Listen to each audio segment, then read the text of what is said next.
7 लोकतंत्र का चौथा स्तंभ।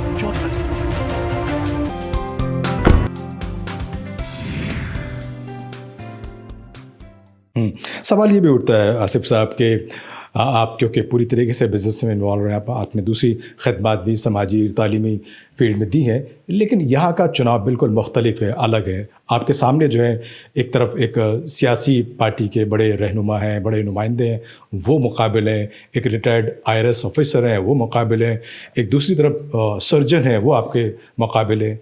क्या लगता है कितना आसान होगा इसको जीतना और किसको आप अपना कंपटीटर मानते हैं? जिन तीन शख्सियतों का आपने जिक्र किया है, तीनों बासलाहियत लोग हैं जी। चाहे वो एक साहब कोई डॉक्टर हैं और शायद मारूफ और मशहूर डॉक्टर हैं, और एक साहब जिनका जिक्र कर रहे हैं जो रिटायर्ड ब्यूरोक्रेट है जी, और एक साहब वो हैं जो एक मशहूर वकील हैं, कामयाब वकील हैं और सियासतदान भी हैं और सियासतदान, कैबिनेट में भी रहे हुए। जी जी जी जी। तो ये तीनों शख्सियतें बहुत ही मखसूस हैं। लेकिन सवाल इस बात का है कि पिछले 6 महीने से जब से हम लोग एक्टिव हुए हैं एक कोशिश के नाम से, इसको SGBM में इसको एक फैसला कुन मुकाम तक लाने के लिए, ये तीनों लोग कोई वहाँ पर नहीं शामिल थे जी।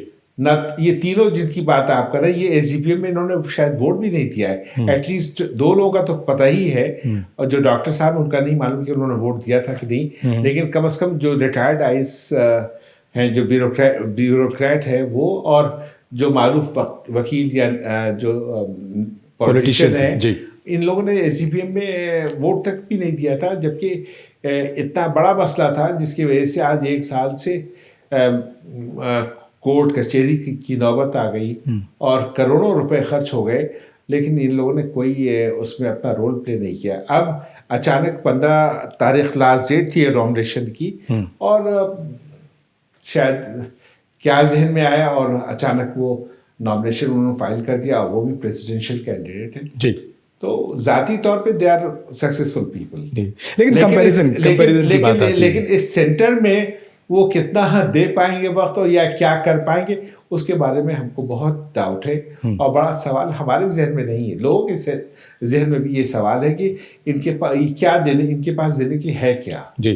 हमको क्या देने के लिए वो लोग देख रहे हैं। 6 महीने से एक बहुत बड़ी टीम लगी हुई है इसकी बेहतरी के लिए, इसको किसी तरह से रिलीफ मिले इस सेंटर को। वो तो सबके नज़र में है कि ये 40, 50, 60 लोग हैं जो इस सेंटर की बेहतरी के लिए 6 महीने से अपनी जाफशानी कर रहे हैं, लेकिन बाकी लोग कहाँ थे 6 महीने में नहीं मालूम। ये एन नॉमिनेशन के मौके पे तशरीफ लाए, खैर मेंबर तो है ही जी।